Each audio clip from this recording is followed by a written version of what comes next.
அன்பார்களே வணக்கம். நான் சுவாமி தேவராஜன் பேசுகிறேன். சமீபத்திய நிகழ்வுகளை பற்றி என்னுடைய கருத்துக்களை உங்களோடு பகிர்ந்து கொள்ள விரும்புகிறேன். நான் முந்தநேற்று, அதாவது 9ஆம் தேதி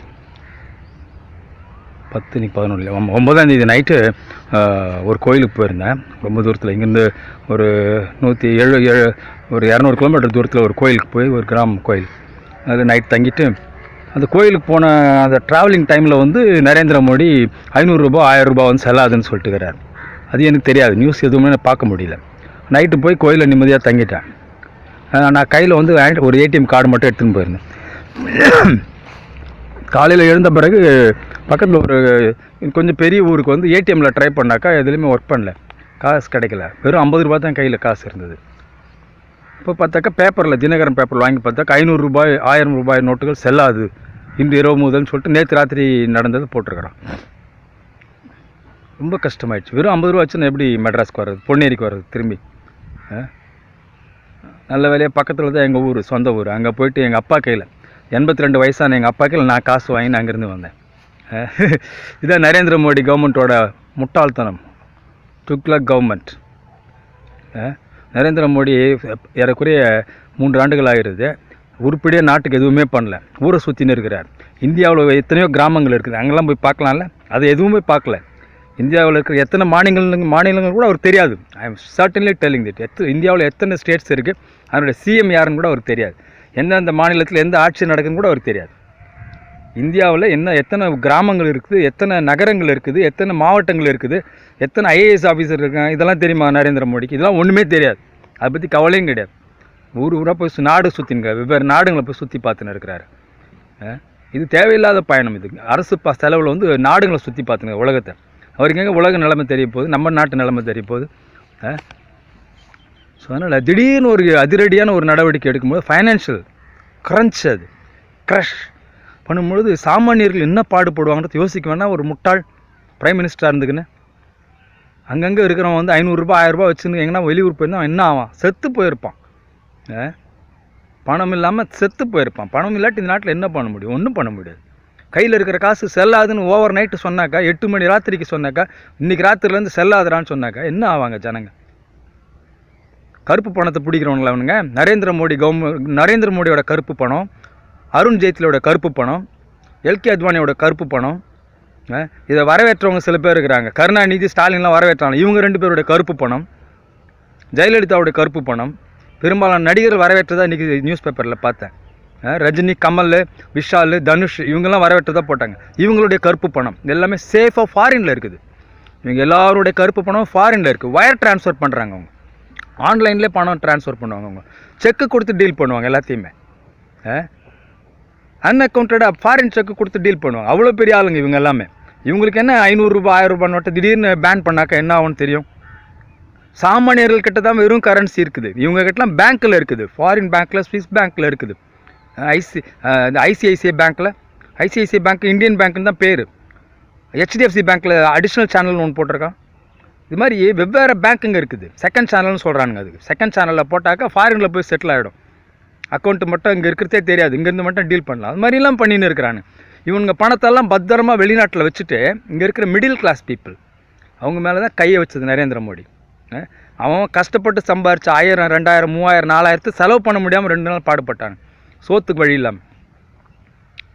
நரேந்திர மோடியோட அட்மினிஸ்ட்ரேஷன். சரி, ஓவர் நைட்டு நீ கரன்சி செல்லாதுன்னு சொன்னாக்கா, அடுத்த நாள்லேருந்து நீ அந்த ஓவர் நைட்டை புது கரன்சிக்கு உயிர் கொடுக்க வேண்டாமா? அதுக்கு தேவையான மாற்று ஏற்பாடு பண்ண வேண்டாமா? அதை பண்ணிட்டுல இதை செய்யணும். 2 நாள் பேங்க் ஒர்க் பண்ணாதான், ஏடிஎம் ஒர்க் பண்ணாதான். அப்போ எப்படியா இருக்கிற காசு வெறும் 500 1000 வச்சுருந்தா என்ன பண்ணுவான்? ஒரே ஒரு 500 ரூபா ஒருத்தன் வச்சுருக்கிறான், என்ன பண்ண முடியும்? ஸோ முட்டாள்தனமான முடிவு. இருந்தாலும் இதில் நல்லது நடக்கும், பின்னாடி நடக்கும். ஒவ்வொரு டைம் நடக்கும். ஆனால் பெரிய முதலைங்களாம் சிக்க மாட்டாங்க. பெரிய முதலைங்களோட பணம்லாம் சேஃப். அதுக்கப்புறம் தான் இது பண்ணுது. இது நடுத்தர மக்கள் கஷ்டப்பட்டு சேர்த்த ஒரு 1 லட்சம் 2 லட்சம் சேர்த்துருப்பான் பொண்ணு கல்யாணத்துக்கு, 5 லட்சம் சேர்த்துருப்பான் பொண்ணு கல்யாணத்துக்கு. அதுக்கு வழி இருக்காது இப்போ எடுக்கிறதுக்கு. அவன் தான் திண்டாடுவான். அவனுக்கு ஒரு சேனலும் தெரியாது, ஒரு செகண்ட் சேனலும் தெரியாது, ஒரு பேங்க் டீலிங்கும் தெரியாது. அவன் ஒரு 2 லட்சமோ 3 லட்சமோ பொண்ணு கல்யாணத்துக்கு சேர்த்து வச்சுருப்பான். அவனுக்கு என்ன பண்ணுறதுன்னு தெரியாது இப்போ. என்ன சோர்ஸ் காட்டுவாங்க 2 லட்சத்துக்கு?